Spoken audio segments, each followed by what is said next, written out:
Il y a une région au Maroc qui, à elle seule, nourrit une immense partie du pays. Elle génère des milliards de dirhams de valeur et fait travailler des centaines de milliers de personnes. C'est vraiment le cœur battant de l'agriculture nationale, ouais. Exactement. Sauf que, il y a un problème majeur. Son compte en banque hydrique est à découvert de 87%. L'eau a en fait tout simplement disparu. Ah oui, c'est un chiffre qui fait froid dans le dos. C'est clair. On a tous cette habitude un peu machinale, tu sais. On s'approche de l'évier, on tourne la poignée et l'eau coule. C'est binaire. On a soif, on ouvre le robinet et bim, le problème est réglé. Ouais, c'est un confort qu'on prend pour acquis. Mais du coup, on peut se demander ce qui se passe quand les forces de la nature décident de fermer ce robinet, mais à l'échelle d'une région entière. Eh bien, c'est toute la question de notre analyse d'aujourd'hui. Ce n'est pas un film catastrophe, c'est une réalité immédiate. Et pour bien comprendre les enjeux, notre exploration détaillée va demander un petit exercice mental à ceux qui nous écoutent. Ah, je suis curieuse. Lequel? Il faut qu'on adopte tous la posture d'un expert en gestion des ressources hydriques, se mettre dans la peau de ceux qui gèrent cette crise. J'adore l'idée. Et notre base de travail pour cette session, c'est une source unique mais très riche. C'est la retranscription d'un panel organisé par l'économiste sur YouTube intitulé Dessalement de l'eau à Agadir, une solution pour garantir l'eau et la croissance. Voilà, une discussion extrêmement pointue. Et dès les premières lignes, on comprend vite qu'on ne parle plus de colmater de petites fuites. C'est l'histoire d'un basculement technologique colossal. Tout à fait. Parce que le diagnostic qui est posé par les autorités locales et les hydrologues présents, je pense notamment à Rachid Medeh et Idriss Ben Abdallah, ce diagnostic montre qu'on n'est plus du tout face à une petite sécheresse cyclique. C'est devenu structurel, c'est ça le... Exactement. Le stress hydrique est structurel. La seule option viable, mathématiquement parlant, ça exige une prouesse d'ingénierie presque folle, transformer l'océan lui-même en ressource vitale.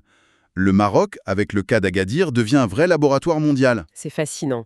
Mais avant de plonger, sans mauvais jeu de mots, dans la machinerie ou les montages financiers, il faut s'arrêter sur la violence de ce mur climatique. Il le faut, oui, pour mesurer l'urgence. Le point de départ est juste terrifiant. J'évoquais ce découvert de 87% tout à l'heure. C'est le déficit en apport d'eau de la région Souss-Massa. Ouais, ça donne le vertige, surtout quand on lit que la moyenne nationale marocaine, qui est déjà considérée comme critique, se situe autour de 75%. Souss-Massa est bien au-delà. Les statistiques du panel sont d'ailleurs accablantes. Sur les 35 dernières années, les 2 tiers ont enregistré une pluie vraiment inférieure à la normale. Et ça a un impact direct sur les barrages, j'imagine, hein. Complètement. Le taux de remplissage des barrages de la région stagne à une moyenne alarmante de 16%. Et pire encore, lors de la dernière campagne, ils ont frôlé les 10%. C'est de l'inédit pour un bassin aussi crucial. En lisant ça, j'ai une image en tête. C'est un peu comme gérer le budget d'une famille nombreuse alors que le salaire a chuté de 80% du jour au lendemain. Au début, tu tapes dans les économies, Ouais, on puise dans les réserves. voilà. Mais au bout d'un moment, il n'y a plus rien sur le compte épargne. On creuse à sec. Le parallèle est hyper juste. Et dans le monde de l'hydrologie, ce compte épargne, c'est la nappe phréatique. Ah, la fameuse nappe de Stuka. C'est ça. Le document indique qu'elle accuse un déficit annuel de plus de 60 millions de mètres cubes. On pioche dans un capital millénaire. Du coup, on doit forer de plus en plus profondément pour trouver de l'eau et le débit s'effondre. Le sol s'assèche de l'intérieur. Et face à un truc pareil, le réflexe naturel, ça serait de se dire, construisons d'autres barrages, captons de nouvelles rivières. Sauf que la logique est complètement caduque aujourd'hui. Bah oui, construire un barrage s'il ne pleut pas, c'est comme ouvrir un nouveau compte en banque en espérant que des billets vont y apparaître par magie. Même si on captait 100% des eaux de surface, la demande exploserait l'offre. C'est l'impasse mathématique totale. Les ressources terrestres ne suffisent plus. Donc, le recours aux eaux dites non conventionnelles, comme le dessalement de l'eau de mer, n'est plus du tout un luxe. C'est l'unique équation pour maintenir la vie là-bas. Ce qui nous amène au fameux modèle Stuka. Parce que décider de dessaler l'océan, c'est bien beau, mais ça doit coûter une véritable fortune. Oh que oui. Et c'est là que le montage administratif devient passionnant. La station de Stuka est un partenariat public-privé. Mais surtout, c'est un projet mutualisé. Et c'est justement là que je me suis posé une question très terre-à-terre.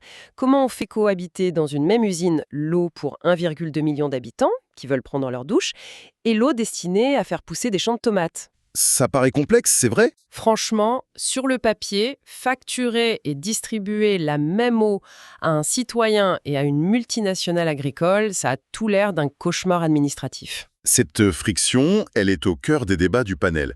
Et réunir l'État, le privé, les municipalités et les syndicats agricoles, ce n'est pas une mince affaire.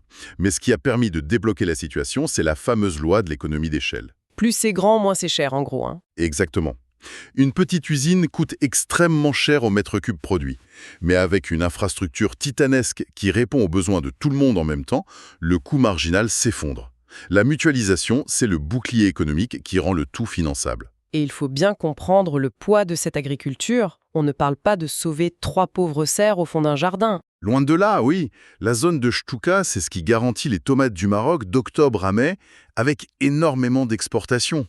Les chiffres de la source sont dingues. On parle de sécuriser près de 3 milliards de dirhams de capitaux, de générer 9 milliards de valeur ajoutée et de maintenir 1 million de journées de travail par an. C'est colossal. Laisser Sousmassa s'assécher, c'est accepter un effondrement socio-économique majeur pour tout le pays. Donc pour éviter ce désastre, on déploie une logistique hallucinante. Le document mentionne 22 km de conduite principale et 380 km de réseau de distribution. Juste pour desservir 1500 agriculteurs sur 15 000 hectares. C'est un réseau titanesque. Et il ne s'arrête pas là. La région prépare la grande station de Tiznit, qui vise les 350 millions de mètres cubes. Ça sera la plus grande du Maroc, sans oublier des petites stations monoblocs pour les zones rurales. Et pour gérer ce mastodonte, il prévoit la création des SRM, les sociétés régionales multiservices. Ça va optimiser et fluidifier toute cette gestion complexe. Bon, le montage financier, c'est validé. Mais la technologie derrière. Si on remet notre casquette d'expert en hydrologie, il faut qu'on descende dans la salle des machines.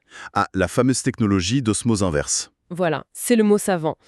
Mais concrètement, il se passe quoi quand l'eau de mer rentre dans cette usine ? En fait, l'osmose naturelle, c'est quand l'eau douce migre vers l'eau salée pour équilibrer les choses. Mais là, on veut faire l'inverse. On prend l'eau salée et on la pousse de toutes nos forces à travers des membranes semi-perméables. Des sortes de filtres microscopiques ? C'est ça, qui retiennent les molécules de sel. Et quand je dis qu'on pousse, c'est une pression mécanique gigantesque. On parle de 60 à 70 bars. C'est l'équivalent de la pression à 700 mètres sous l'océan. C'est fou. Oui, c'est une violence physique exercée sur l'eau. Et la source souligne une différence clé pour Agadir. Avant, dans le sud, on utilisait des forages côtiers. Si je résume, c'est comme boire l'eau de mer à travers un filtre à café géant enfoui sous la plage, non ? C'est une excellente analogie. Le sable fait un premier nettoyage gratuit. Mais à Agadir, ils font une prise directe en mer. C'est comme aspirer l'océan directement avec une paille géante. Et le problème de cette paille géante, c'est que l'eau libre n'est pas propre. Elle subit les tempêtes, elle est pleine de sable, de microalgues, de plancton. Donc avant même d'arriver au filtre microscopique, il faut la nettoyer à fond, sinon tout s'encrasse en 5 minutes. Précisément. Le pré-traitement dans une prise directe, c'est d'une complexité redoutable. Il faut filtrer et décanter en continu, peu importe l'humeur de l'océan Atlantique. Et le panel confirme que la qualité est au rendez-vous, avec des contrôles journaliers stricts pour respecter les normes potables. Mais là, en tant qu'experte, je me dois de soulever l'éléphant dans la pièce. Je t'écoute. On aspire l'océan, on nettoie des algues, on applique 70 bars de pression. Ça demande une énergie phénoménale, hein. C'est indéniable. Attends, on crée de l'eau pour lutter contre une sécheresse liée au changement climatique. Mais si on brûle du gaz ou du charbon pour faire tourner l'usine, on émet du CO2, on aggrave le climat, et donc on aggrave la sécheresse. C'est le serpent qui se mord la queue, non ? Tu mets le doigt sur la tension principale de notre époque. C'est ce que les scientifiques appellent le nexus eau-énergie. L'un ne va pas sans l'autre. Et qu'est-ce qu'ils en disent dans ce panel ? Il l'aborde frontalement. Historiquement, le dessalement était un gouffre. En 1977, il fallait 10 kWh pour produire un seul petit mètre cube d'eau. Ça devait coûter une blinde. Absolument hors de prix. Mais aujourd'hui, on est tombé à 3,6 kWh. Comment ils ont fait une telle chute ? En grande partie grâce au recyclage de l'énergie. Quand la saumure, l'eau très salée, ressort des filtres à haute pression, on utilise cette force pour faire tourner une turbine qui pousse l'eau entrante. On recycle la force mécanique. Ok, donc on est plus efficace. Mais la source d'énergie d'Agadir, c'est quoi ? Le document est très transparent. La station d'Agadir, au départ, n'a pas été conçue pour être à 100% renouvelable. Ah, ça c'est un point faible. C'est un défi reconnu. Mais la bonne nouvelle, c'est que les hautes orientations royales imposent désormais de coupler systématiquement les futures stations, comme Dakhla ou Casablanca, aux énergies éoliennes ou solaires. Il y a aussi un autre défi, celui de la souveraineté. L'analogie des pneus de voiture m'a beaucoup marqué dans le texte. Oui, pour parler des membranes d'osmose. C'est très parlant. Bah oui, les filtres s'usent avec la pression. Faut les changer comme des pneus. Sauf que si on importe tout, notre sécurité hydrique dépend des usines à l'autre bout du monde. C'est un enjeu stratégique débattu par le panel. Le Maroc doit créer un écosystème industriel local pour fabriquer ses composants critiques sur son sol. Bon, mettons qu'on a géré l'énergie, on a nos propres filtres, et l'eau douce est là. En tant qu'hydrologue, notre boulot est fini, non? Surtout pas. Ce serait une erreur fatale. Pourquoi? Parce qu'une eau qui a coûté si cher à fabriquer, on peut absolument pas se permettre de la perdre dans des tuyaux percés. Ce serait un non-sens économique. C'est clair. À Agadir, ils doivent pomper cette eau sur 44 km. Et leur objectif, c'est d'atteindre 80% de rendement du réseau d'ici 2030. Et pour y arriver, ils n'utilisent pas des méthodes à l'ancienne. Oui, j'ai vu ça. Ils parlent de fibre optique et d'une technologie géniale appelée la Smart Ball. C'est une petite balle bourrée de capteurs acoustiques. Exactement. On la lâche dans les canalisations. Et elle voyage avec l'eau. Elle écoute les micro-sifflements des fuites sous pression et elle envoie la position GPS exacte. C'est chirurgical comme track. Et cette traque du gaspillage, elle continue jusque dans les champs. Les responsables agricoles du panel expliquent qu'ils sont passés à l'agriculture intelligente. Fini l'inondation des champs qui évapore tout au soleil. Voilà. Aujourd'hui, 130 000 hectares sont en goutte à goutte, ce qui sauve déjà 100 millions de mètres cubes. Et le projet Agrotech va encore plus loin, avec des stations agrométéorologiques. Ce sont des capteurs au milieu des tomates qui mesurent le vent, l'humidité du sol. Et qui disent à l'agriculteur la dose d'eau au centilitre près dont la plante a besoin. Rien que ça, c'est 20% d'économie supplémentaire. C'est de la haute précision. Mais j'aimerais qu'on revienne sur l'usine, parce qu'il y a un déchet industriel, la saumure. C'est le point de vigilance absolu. Et un expert des barrages a fait une intervention très poignante à ce sujet lors du panel. Oui, le parallèle avec les barrages m'a fasciné. On a l'impression que c'est l'histoire d'une solution technique qui crée un nouveau désastre si on ne réfléchit pas globalement. C'est exactement son message. Dans le passé, on a coulé du béton géant pour retenir l'eau. Mais on a oublié d'aménager la nature en amont. On n'a pas planté d'arbres. Ce qui fait que dès qu'il pleut fort, la boue ravine et s'entasse au fond du barrage. Et la statistique fait mal. Le Maroc perd 140 millions de mètres cubes de capacité par an à cause de cette vase. C'est ce qu'il appelle la tranche morte.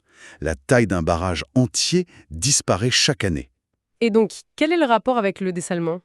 L'expert prévient qu'il ne faut surtout pas faire le même déphasage avec les études d'impact sur nos côtes. L'osmose inverse recrache une saumure hyper concentrée en sel, lourde, parfois chargée de résidus chimiques. Si on la balance n'importe comment, vu qu'elle est lourde, elle coule au fond et elle crée une zone morte. Voilà, une zone où les poissons étouffent. L'écosystème halieutique serait détruit. On sacrifierait les pêcheurs pour sauver les agriculteurs, en somme. Et ça, ce n'est pas une solution durable. Gérer l'eau, ce n'est pas juste l'extraire. C'est gérer tout son cycle, de l'océan à l'océan, avec des diffuseurs adaptés pour protéger la faune marine. Ce que nous montre cette analyse, c'est vraiment une chorégraphie d'une complexité dingue. Des filtres sous haute pression, 40 km de tuyaux intelligents, des stations météo pour une tomate, et un retour à la mer millimétré. Et le tout en formant des techniciens locaux. L'eau de demain n'est plus un don du ciel, c'est un produit de très haute technologie. L'expérience de Soussmassa est une feuille de route pour le monde entier. Ça me fait penser à une dernière réflexion un peu plus philosophique pour clore notre session. On fait tous ces efforts surhumains parce qu'on manque d'eau.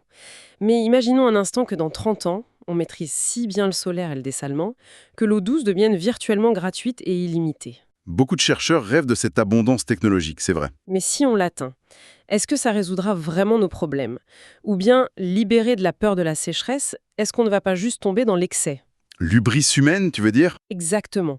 Si l'eau n'a plus de limite, qu'est-ce qui nous empêchera de bétonner encore plus, de planter des cultures inadaptées en plein désert, d'étendre des mégalopoles là où la nature n'avait rien prévu? En supprimant la contrainte de l'eau, on risque de déplacer le fardeau écologique vers la biodiversité ou la qualité des sols. Au fond, ouvrir le robinet et voir l'eau couler sans effort, sans y penser, n'est-ce pas cette habitude d'abondance artificielle qui nous a conduits dans le mur dès le départ? C'est une excellente question.